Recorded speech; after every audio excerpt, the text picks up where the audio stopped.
itu akan menyebabkan hilang keyakinan diri, berasa rendah diri serta ada dalam kalangan mereka hidup dalam dunia sendiri tanpa memikirkan orang sekeliling.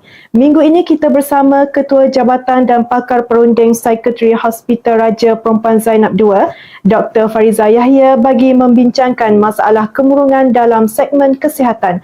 Wartawan Nik Nur Zakia Abdullah dan juru kamera Izzah Zaki ada laporannya.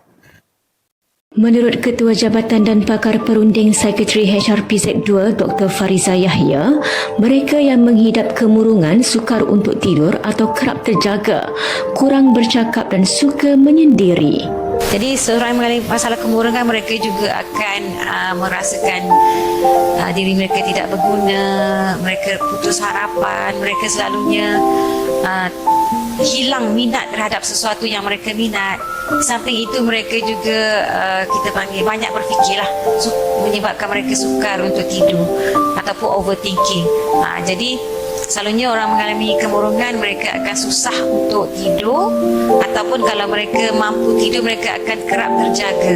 Beliau berkata apabila seseorang itu mengalami kemurungan berterusan, mereka akan mempunyai masalah kehilangan fokus, hilang minat untuk bekerja, menjadi mudah marah, hilang selera makan dan jika berterusan dalam tempoh yang lama, mereka akan kehilangan berat badan yang teruk. Katanya, kemurungan ini bukan sahaja dikaitkan dengan perasaan sedih tetapi diikuti dengan gangguan lain. Tambahnya, kemurungan yang teruk juga boleh menyebabkan individu terbabit mengalami halusinasi. Dr. Fariza berkata ada 3 tahap kemurungan yang perlu kita tahu iaitu mild, ringan, moderate sederhana dan severe teruk.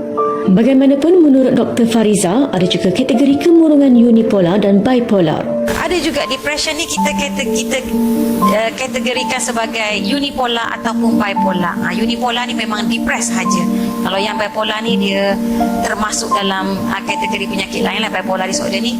So orang yang mengalami bipolar disorder dia ada episod depression dia. Dr. Fariza berkata faktor utama kemurungan adalah bermula dengan memikirkan sesuatu yang tiada penghujungnya. Ini sekaligus menyebabkan gangguan tidur yang sangat teruk kepada individu terbabit. Katanya faktor lain kemurungan adalah faktor genetik. Kemurungan ni boleh dibahagikan kepada dua kategori utama lah. Maksud saya punca luaran ataupun punca dalaman. Punca luaran ni maksud dia faktor daripada luar yang menyebabkan seseorang mengalami simptom kemurungan. Contohnya mungkin mereka mengalami kehilangan ahli keluarga, mereka mungkin mengalami masalah keuangan, masalah rumah tangga dan sebagainya. Jadi faktor luaran ini menyebabkan mereka banyak berfikir, menyebabkan mereka ganggu tidur dan seterusnya akan muncullah gejala-gejala kemurungan yang lain lah. Faktor dalaman maknanya seseorang itu mengalami depression walaupun tanpa ada apa-apa masalah. Contohnya mereka ada keluarga yang baik, ada keuangan yang kukuh dan sebagainya. Tapi faktor dalaman adalah seperti faktor genetik lah. Maknanya ada genetic factor ataupun memang ada di kalangan ahli keluarga mereka turut mengalami masalah kemurungan. Jadi kalau yang genetic factor ini memang ada keabnormalan dalam otak mereka lah. Maknanya ada faktor-faktor yang menyebabkan gangguan bahan kimia dalam otak mereka yang menyebabkan mereka mengalami masalah kemurungan walaupun tiada faktor luaran yang mencetus kepada punca mereka boleh mengalami kemurungan. Menurut Dr. Fariza, bagi faktor luaran, individu terbabit boleh dirawat dan pulih dengan cepat jika masalah mereka dapat diselesaikan. Bagaimanapun bagi faktor dalaman, mereka memerlukan rawatan dan ubat-ubatan mungkin untuk seumur hidup disebabkan ketidakseimbangan bahan kimia dalam otak mereka. Kita tengok orang yang depresi suka mengelamun lah. Kalau kita tanya soalan macam terpaksa tanya berulang kali sebab dia kurang fokus kan. Jadi mereka nampak macam mengelamun. Jadi kalau kita nampak perubahan pada ahli keluarga kita, memang sebelum ni seorang yang ceria, seorang yang aktif, seorang yang mudah mudah kita nak nak berinteraksi. Jadi dia mula melarikan diri, dia mula menjauhkan diri pada orang lain, dan kita boleh nampak juga mereka tak berapa, selera makan akan berkurang.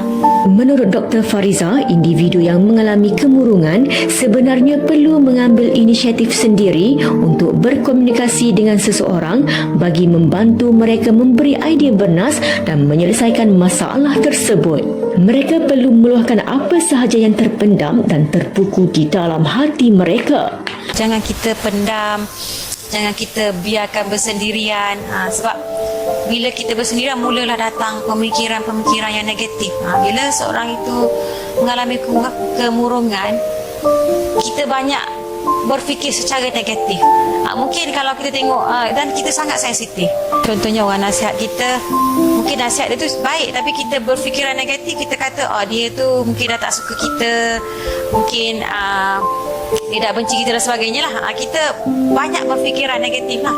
Beliau berkata untuk rawatan kemurungan bergantung kepada tahap kemurungan tersebut. Katanya bagi kemurungan tahap ringan dan sederhana, pihaknya perlu mengenal pasti punca kemurungan mereka dan perlu dirujuk kepada kaunselor dan boleh dirawat tanpa sebarang pengambilan ubat-ubatan. Manakala bagi tahap teruk, ia akan mengganggu pekerjaan, mudah marah dan tidak dapat tidur. Katanya jika seseorang yang mengalami severe depression atau kemurungan yang teruk sehingga ada keinginan untuk cubaan membunuh diri, perkhidmatan kaunselor sudah tidak diperlukan lagi, tetapi mereka perlu dirawat oleh pakar psikiatri dan juga pengambilan ubat-ubatan untuk membantu mereka tidur dengan cukup.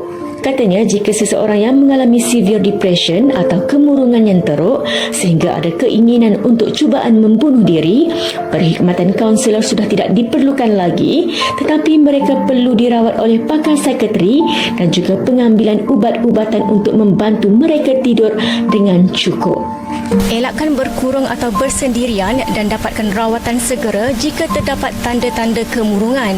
Kesan tahap kemurungan dari awal dan segera berjumpa dengan pakar berdekatan anda. Nik Nur Zakia Abdullah, iMedical TV.